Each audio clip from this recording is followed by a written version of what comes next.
Hey everybody, this is Perch, and it's time to check in again on the old world of NFTs. And by the way, just to get it out of the way quickly, what is an NFT? It's a non-fungible token, and if that means absolutely nothing to you, here's a thought. Yeah, don't worry about it. Like maybe it doesn't matter. You don't need to understand this. I feel like all those people like, please explain it to me. It's like the way I would explain it to you is this way: NFTs are unique, meaning it's digital art that is unique. It's not something that can be cloned. You have a unique piece of digital art, so it allows collectability. It allows something unique. If that appeals to you, and what I mean by that is if collecting unique digital art appeals to you, then you should go learn more. If it doesn't appeal to you, stop worrying about it. Just stop. There's no point to continuing to try and beat your head against the wall for something you are not going to consume or purchase or use in any way. That's just the way it goes. The controversy around NFTs is around the environment. So basically, are they bad for the environment? And here's where there's a lot of opinions on this. Are they costly to make from an environmental standpoint? Well, yes, they are. However, they are. It's not as bad as has been described. Many articles from the usual suspects of tech journals and things like that. They've exaggerated. What they've done is they've taken the most extreme example of how an NFT actually gets made, and they have said this is what it. And they've done kind of crazy comparisons, like 5 billion tweets.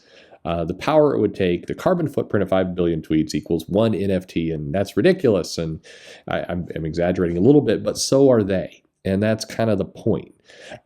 Is this technology environmentally sound? I mean, no, but is it as disastrous as everybody says? No, it's not. And the other thing that is really important that people have to keep in their minds, especially non-technical people, especially comic book creators who are losing their minds and attacking each other over NFTs and saying really horrible things. By the way, I love how this "we are a tight-knit community" falls completely apart when somebody goes against the groupthink. But this is the important thing to understand. Every piece of technology becomes more efficient over time. The internet becomes more efficient. The speed at which you can access the internet, the power consumption, all of this stuff is constantly getting more efficient. The power consumption and basically the way an iPhone gets made has optimized over the years. It is more eco-friendly to make an iPhone today than it was 10 years ago. Same thing with laptops, same thing with computers, same thing with servers, same thing with the cloud. All of this stuff over time, as adoption happens, optimizes. This is true of blockchain. It's true of all technologies. This is called the technology curve, and you can look this up yourself. In fact, if you're confused about NFTs, how about you not bother and you go look up technology curve, both for adoption and efficiency. I wish a lot of comic creators would take a look at that, because right now people are saying insane stuff. I mean, stuff that is going to either A, make them look like complete assholes, now, or in a year or two's time, they're going to age so terribly. People are going to be pulling it off and just clowning on them horribly. I've seen some indie creators just going off the deep end about NFTs, and it's like in 2 or 3 years, people are going to bring this up as like an example of somebody who says the earth is flat, or that the cars will never replace horses. I mean, that's how you're going to look. Now, one last bit until we get to the meat of this comic story. I don't see NFTs as being a big thing. That's my own personal prediction. I think some people will use it. I think the thing that it's trying to achieve is how to increase collectability, how to create uniqueness in digital content, digital art. And that's an interesting topic, and it's something that we all, especially in the comics community or comics industry, should be trying to figure out. I've done many videos on this, and I know a lot of you listening right now hate everything I'm about to say, but digital is a factor in our future. There will absolutely be digital content coming in the near future. And so now is the time, arguably 10 years ago was the time, but now is the time that we need to be figuring out some of the logistics behind this stuff. How do we replace income for artists who previously would make money? If you listen to that just amazing interview with Sean Murphy talking about original art, now that people are going to digital, now that comic companies are pushing people to go to digital and get out of paper and ink, how do we create the revenue stream for those people who can no longer sell original art? Well, NFTs is one way. That's why this is a big deal. And that's why the restrictions around NFTs are also a big deal, because it is the back door of a lot of corporations preventing artists from making money that way, to basically own that part of the chain. That's a big factor right now.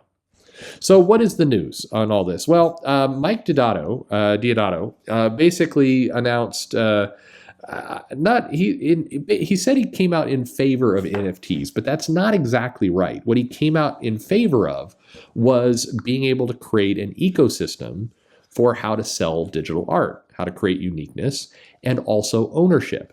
And this is where a lot of creators are complete clowns in going after them, because they are not understanding what they're talking about. A ton of people. What's interesting is a lot of writers, far fewer artists, but like the publisher of Iron Circus, Spike Trotman and Eric Thurman and Tyler Crook and Alex Hoffman and Ramon Villalobos and Amy Crook and a bunch of other people basically just went aggressive at hating Mike Deodato. Again, somebody who consistently has agreed with the group around things like, bad toxic fans, about all kinds of things. He's been part of the club. Now we're seeing things like fuck all the way off. And it's bizarre. It's also weird to see people taking shots at the Comic Book Legal Defense Fund, an organization that is really intended to help comic creators who get into trouble mouthing off and doing other crazy things. So it's interesting to see this group of people attacking them. Sure. As Alex Hoffman said, that's a big yikes, folks. Okay, whatever. But the key is that Mike Deodato is basically saying, hey, as an artist, we should maintain ownership of our work. We should have a say in how the money gets done. We should be involved in that ecosystem. He's right.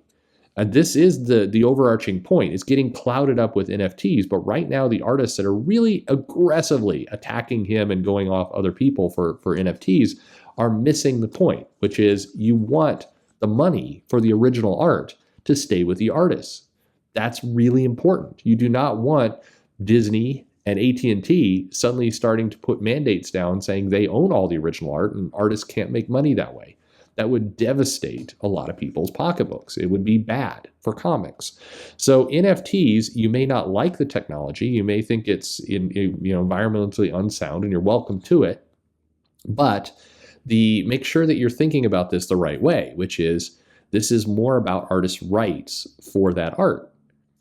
Now, to their immense credit, and I like AWA. Artists, writers, and artisans, Bill Jamas and Axel Alonso, I think, are trying to create a sustainable, good company over there. And I've talked to many creators now that have worked. I've interviewed a couple, and the treatment that I hear about is really good. I hear I hear a lot of good things. I don't hear this kind of, oh, those people are, I don't hear bad comments from people who are actually working with them. I hear that there's a lot of respect given to the creators. I hear that there's a lot of respect. Well, I see a lot of respect given to retailers in terms of giving good information. I think AWA's solicitations and preview materials and reminders have been on point. So I think this company is doing good things, and I'm pleased to see that AWA basically issued a statement as a publisher supporting Mike Deodato. And basically in their statement, it's less about NFTs, although they do say their policy is to allow artists to make and market NFTs. They basically say, more than that, they're saying we support our artists. We support artists for being able to make this work, new original art. We support them drawing our characters. We support them making money. Basically, we support the artists being able to have this secondary income stream, which to many becomes the primary income stream. And their exact quote, AWA was founded with faith in the principle that offering creators attractive deals along with extensive editorial and marketing support would bring out the best in them. So far, so good. In approaching the burgeoning NFT market, our first steps were to form an artist council to help us understand what our artists want and need, and to retain Gui Caro, former Marvel CTO, COO, to guide us through the technical complexities involved in making and marketing NFTs. AWA was founded to give artists and writers the best platform to tell bold original stories in which they have a real stake. Our decision to embrace NFTs is an extension of core philosophy. Now, to be clear, they're not embracing NFTs as much as they are embracing artists keeping their work, artists having to have some ownership over their stuff, and that's a good thing. Now, I'm fully certain that Kari Andrews, John Boy Myers, Bill Jamas, Mike Diodato Jr., Axel Alonso are going to continue to be pummeled over this topic. But I wish people would stop and consider that this is about artists' rights, much more than NFTs. Either like the technology, you don't like the technology. It's a good thing that they're doing this, and we need other publishers to follow suit. This is going to help in the long run, not hurt. Note, a lot of the people who are yelling and screaming are definitely smaller indie artists. They're people at the very bottom of the current structure. And in many cases, they're screaming upward to try and get attention. They do not have any kind of current standing in this industry. The only thing they have is Twitter outrage. That is their only weapon.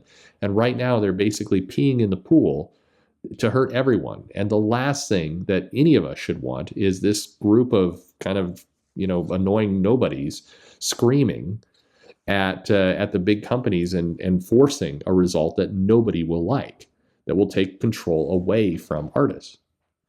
I think this is a good move from AWA. I think it continues my feeling that Axel Alonso is a very decent guy who got a real bum rap about 2-3 years ago from a lot of commentators, fans, and customers on the outside. I think were really took it to Axel Alonso, and I think he unfairly got a lot of blame for things that were absolutely not in his control. And I'm pleased to see the leaders of this company stand behind the artists. That's what we should see.